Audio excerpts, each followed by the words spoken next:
This variable ND filter has incredible glass quality, is insanely easy to use, and it has built-in CPL filtration. This is the Freewell V2 hybrid magnetic lock VND. With it also being much cheaper than its competitors and going all the way to 7 stops, I'm very curious to see how it stacks up to the NiSi Swift VND kit. The NiSi Swift True Color 1 to 9 stops VND has for a long time been on the top of the consumer screw-on ND filters due to their accurate color image and ease of use for stacking filters. As I'm filming my own wedding this year, I'm beginning to value ease of use over the perfect image, but for my testing it's very clear that Freewell V2 really punches above its price range. After getting 2 of these Freewell kits, including the mist filters and multiple adapters, I've decided to sell all 3 of my NiSi kits, as their ease of use is actually quite tedious in comparison. To use the NiSi filter by itself, you simply screw on the filter like any other regular screw-on filter. The thread size ranges from 40 to 105mm, so it's a lot of flexibility if you dislike using step-up rings and want a single filter for each lens. But even though it's advertised as 1 to 9 stops ND, it requires 2 filters to achieve the full range. Here in Norway, 5 stops of light reduction is usually enough, but this base ND goes all the way from 1 stop to 5 stops. To achieve the remaining 6 to 9 stop, you attach a 4 stop fixed ND filter, pushing it onto the other filter, and it will sort of suction itself onto the lens. If you're in the mood for a misty look, you can also suction on an additional filter, which gives you quarter mist filtration. All of this works great, but it's when you start needing to remove filtration that the filters become a problem. As the base ND is a screw-on filter on the NiSi, you're stuck with having at least 1 stop of light reduction unless you physically screw off the filter. And if you still like the filtration effect of a mist or similar, you then need to screw on another ring that the filtration can suction onto. This is very tedious. As in a wedding or documentary setting, you'll constantly go between indoor and outdoor scenarios where the NiSi needs to be screwed on and off all the time. With the Freewell, however, you can easily detach the filter base as it's using magnets, and for the mist filter, you can turn it around and simply screw on the filter onto the magnetic base. To simply take on the filter for the first time takes about the same for both filters, but I usually leave the filter thread on at all times on the Freewell, which saves about an additional 8 seconds. You can't do that with the NiSi, as either the suction filter ring or the actual ND filter needs to be on the lens at a time.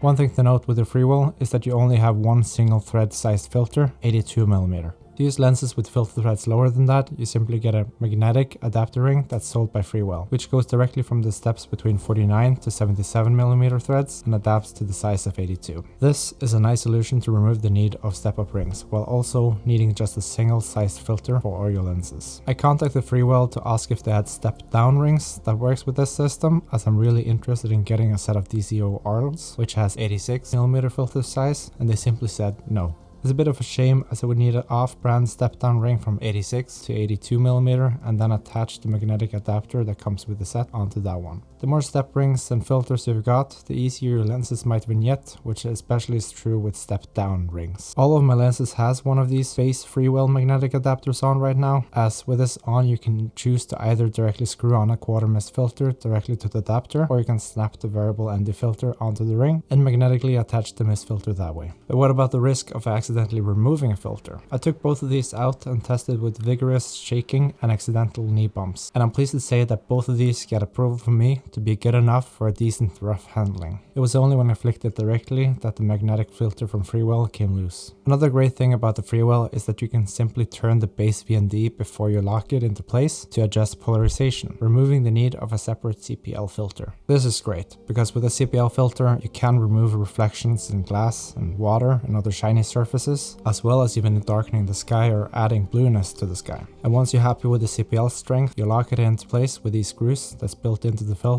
and then you can adjust the tip of the filter to adjust ND strength. NiSi also has a CPL filter for the Swift series, but it costs about the same as the whole base VND kit from Freewell. This comes as a suction piece, so you can put it directly onto the VND or onto the Swift lens adapter. This way you can use it without having to use an ND filter, which is great, but it's yet another filter to forget at home or even at your shooting location. But ease of use is of course not the only thing that matters in an ND filter. As mentioned before, the reason for the NiSi to be so popular is its color accuracy. I was testing the filters on a constant Kelvin of 5600 on all the tests, and I was surprised to see that the NiSi was so much warmer than the Freewell. Even though I prefer the warmer image, I think the Freewell might be the more color accurate of the two in this specific scenario. Now let's compare the creative filtration. None of these systems are very good at offering creative filters such as mists or streaks, but they both have the basics, which is plenty enough in my use case. NiSi has options for quarter black mist filter, IR cut filter and CPL filter, while the Freewell has magnetic quarter glow and quarter snow mist filter, as well as a UV filter,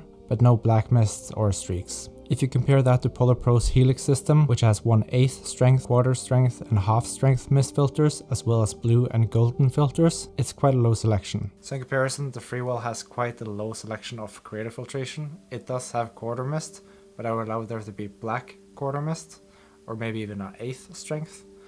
But I don't always use mist filtration or even streaks or anything like that, so I'm not too worried about that. Just as we saw in the test done without the mist filter, the NiSi is much warmer than the Freewell. As the NiSi needs to stack 2 filters just to get to 7 stops of ND, adding an additional mist filter on top of this makes my full frame 35mm lens vignette on the sides, as you can see. I see no vignetting if I keep the NiSi filter below 5 stops however, nor is there any noticeable vignetting on the Freewell. My own conclusion is that I much prefer the Freewell for the ease of use and the quality of the actual VND. The fact that it also has built-in CPL filtration also give an additional plus in my book. But where I think I much prefer the NiSi over the Freewell is the actual creative filtration. The black mist of the NiSi looks much better to me than the snow mist of the Freewell, but that's such an artistic choice. For now I really enjoy these filters, and unless there's a new affordable camera coming out with built-in ND filters, I think I'll stick to these Freewell ones, as they're very impressive. Anyways, thank you so much for watching, and consider subscribing as I'll have more videos like this coming out in the future. For now, YouTube suggests you to watch this one, and have a good one. I'm struggling with my S's.